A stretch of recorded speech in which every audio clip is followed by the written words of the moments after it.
Beleza, pessoal, mas se vocês forem ver aqui, por algum motivo, toda vez que a gente muda aqui algum valor, ao invés de a gente só dar um refresh rapidamente, a gente tem que reiniciar toda a nossa aplicação para isso poder contar. Pra poder ver ali que aconteceu alguma mudança e assim refletir no nosso novo componente, digamos assim. Então, no caso aqui, a gente mudou a cor, a gente teve que parar nosso aplicativo, começar ele novamente para poder funcionar. Então aqui, até falando um pouco mais sobre essas opções aqui em cima, que o emulador nos dá, quadradinho vermelho. O que a gente faz? A gente vai parar nossa aplicação, vai parar ela totalmente, vai fechar nosso aplicativo. O restart aqui, que é essa flechinha curvada verdinha, o que ela faz? Ela vai basicamente reiniciar ali a nossa aplicação. Então é como se você fosse ali no botão do Windows, clicasse em reiniciar. Então ele desliga o PC, só que já liga novamente. Então aí já tem a diferença entre o stop, que ele desliga totalmente ali, ele desliga seu computador, por exemplo, se você estiver mexendo ali no Windows, e aqui o restart ele só reinicia, no caso ele mata ali o teu computador, digamos assim, né? Então quando a gente pausa alguma coisa, normalmente a gente fala que mata, então mata a aplicação e liga ela novamente. E aqui nessa flechinha é algo que reflete como se fosse só um refreshzinho ali na tela. Então, por exemplo, você está mexendo em algum aplicativozinho, mudou alguma opção, aí você pega ele aqui, puxa ele para baixo e ele dá aquela animaçãozinha e dá um load assim novamente. Então é como se a gente fizesse isso, a gente só dá um reload novamente naquela tela. E aqui são outras opções que a gente vai ver um pouco mais quando a gente aprende sobre a parte de debug. Um resuminho breve é isso. Então qual que é o nosso problema? Hoje em dia a gente está tendo que reiniciar, vamos mudar aqui a cor novamente, vamos botar ali esse amber. Se eu só der aqui o refreshzinho na tela, né? Falar tipo, ó, atualiza minha tela. Se eu só fizer isso, não funciona. A gente tem que reiniciar ela, ou matá-la totalmente, e buildar de novo para esse valor ali ser refletido. Então assim, vou dar aqui novamente, demora um pouquinho.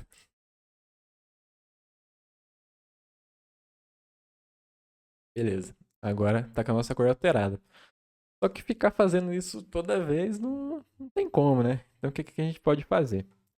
A gente pode vir aqui abaixo e criar aqui uma classe. Vai ser, ele vai herdar status widget, então pode ser class, é, exemplo widget, pode ser qualquer nome aqui. Ela vai estender, então ela vai herdar o stateless widget, esse carinha aqui, ó, stateless widget. Pode clicar aqui, abre ali as chaves, pode ver que ele está dando erro, né? O que ele faz? Ele quer que a gente implemente esse stateless widget.build.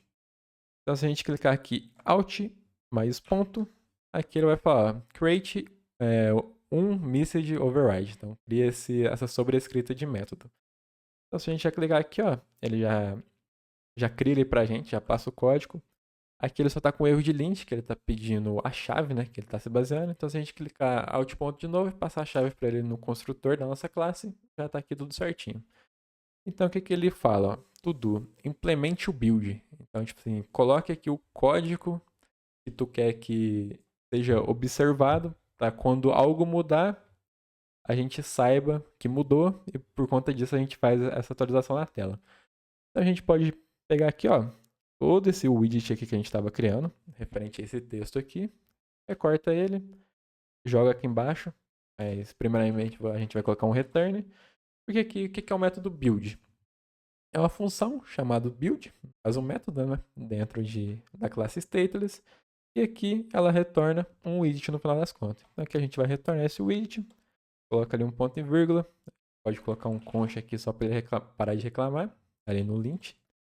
Pode dar um save, pega esse exemplo widget, e agora ao invés de a gente rodar esse carinha aqui direto, a gente vai rodar essa classe aqui de stateless. Então, a gente pode colocar ela aqui, instanciar ela, pode dar uma vírgula, coloca ali o modificador de const, porque é algo que está estático. E agora a gente rebuilda novamente, aqui pela última vez. Deixa eu ver se já está pegando. Beleza, já está pegando. Aí como vocês podem ver, só de eu salvar agora, eu vou alterar o valor, alterei o valor, eu não vou clicar aqui, ó. Vou só salvar, vou dar um Alt S, salvei, já está refletindo aqui agora. Não estou precisando reiniciar minha aplicação. O porquê disso? Agora, quando eu altero um valor, vamos botar 35, o tamanho da nossa fonte. Eu vou aqui botar um breakpoint, bem aqui nessa linha 13, que é o método build. E quando eu salvar, ele cai nessa linha. E o que acontece agora? Ele vai repassar por todo esse código aqui debaixo dos panos. E ele vai ver, pô, mudou alguma coisa aqui? Se mudou, eu já vou refletir isso na tela agora, porque eu tenho noção que algo mudou. Então, o que ele vai mudar aqui? Ele vai ver que agora a gente aumentou o tamanho dessa fonte. Então, se a gente tirar aqui o breakpoint, der o playzinho aqui, né, para ele retomar ali a nossa aplicação, tirar ela do modo de pausa, ele já muda ali o tamanho da nossa fonte. Então, toda vez que eu tiver alguma alteração aqui e eu salvar, como no VS Code eu já deixei configurado, então toda vez que eu salvar por padrão, ele vai fazer o quê? Ele vai clicar aqui nesse raiozinho, digamos assim. Então, toda vez que eu salvar algo, automaticamente é como se eu estivesse clicando nesse raiozinho e ele vai checar se algo mudou. Como vocês podem ver, ó, eu tô clicando, nada tá mudando porque não alterei nada. Mas, por exemplo, se eu clicasse aqui no texto e mudasse texto novo. Aqui eu não vou salvar, mas eu vou clicar aqui, ó. Quando eu clico aqui, ele já salva e faz o rebuild na tela. Então eu posso ou clicar aqui para poder salvar e dar o rebuild, ou usar ali um atalho, que seria o Alt S. Aqui ele já rebuilda. Beleza. Tendo isso em mente, agora que o nosso texto está refletindo, então tudo que a gente altera já muda na hora, né? Que é uma mágica aí que o Flutter tem, digamos assim. Fica meio chato toda vez que a gente criar algum componente novo, a gente tem que ficar escrevendo tudo isso na mão, né? De certa forma. Então, por exemplo, vamos falar agora que eu teria um outro stateless só para o meu widget. Então, eu teria que vir aqui, classe, meu texto, vou colocar aqui meu texto, extend, stateless, widget, vamos pegar ele aqui, abro aqui, alt ponto, chama aqui o construtor. Aí no caso eu peguei o errado, é o stateless widget, não é o element. Então aqui, alt enter, override, passo ali a chave também. Aí agora apago isso aqui. Aí eu coloco aqui return. E aí sim, eu passo o meu novo widget ali para ele. Então vamos cortar aqui o texto e falar que agora o meu texto também está separado. Então aqui eu passo o meu texto dessa forma. E aqui para voltar a funcionar, eu tomo meu texto ali. E como vocês podem ver, mesma coisa, né? Faltou só colocar o concha aqui. Mesma coisa. O stateless, ele herda de widget, então funciona normalmente. Só que fica um pouco verboso toda vez que a gente for criar um novo componente ali com o stateless, a gente tem que ficar escrevendo tudo do zero. Então, por conta disso, o próprio Flutter já cede em algumas formas que a gente chama de snippets. E com isso a gente só passa aqui uma abreviação, por exemplo, e ele vai criar aquilo pra gente. Se eu não me engano, deixa eu só ver aqui, acho que é STL aqui. Beleza.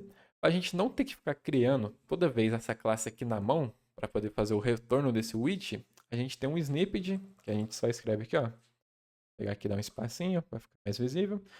A gente só vai colocar STL, e aqui ele já fala, ó. Crie um stateless widget. Então, se a gente clicar aqui, ó, pimba, ele já cria toda a classe ali, já deixa um nome aqui padrão, já coloca ali o retorno, colocando um widget padrão de retorno, já passa ali a chave. Então aqui, ó, o que a gente teria que fazer? Só pega aqui o nosso novo widget, pode apagar esse cara aqui, passa ele aqui, tirar esse const daqui, tirar esse cara aqui do final, e aqui, ó, só pegar o mesmo nome, clica aqui, ó. Um outro atalho legal que a gente tem no VS Code, quando a gente clica em algo aqui que tenha, por exemplo, como vocês podem ver, na minha tela tem dois lugares que tem essa mesma nomenclatura. Então, se eu clicar duas vezes com o mouse, pegar Alt, clicar Alt D, ele vai encontrar, ó, todos os lugares que tem essa nomenclatura. Então, se eu alterar aqui, ó, é novo nome. Ele já altera nos três. Então, tendo isso em mente, a gente pode clicar aqui, ó, MyWidget, que foi o nome que ele gerou por padrão. Dá só um Alt D, porque só tem dois deles, né? Dois desses textos aqui na tela. Dá ali o Ctrl F, passou meu texto, ó. Já funciona normalmente. Então, dessa forma, a gente facilita o nosso dia a dia e não fica tão verboso. A gente tem que ficar toda vez escrevendo stateless widget, passa ali o método build, passa ali o construtor com as chaves. Então, isso já facilita bastante o dia a dia. por essa aula é isso, pessoal. Quem curtiu, deixa o like. Quem não curtiu, deixa o dislike. Tem algum ponto de melhoria, é só falar. E até mais.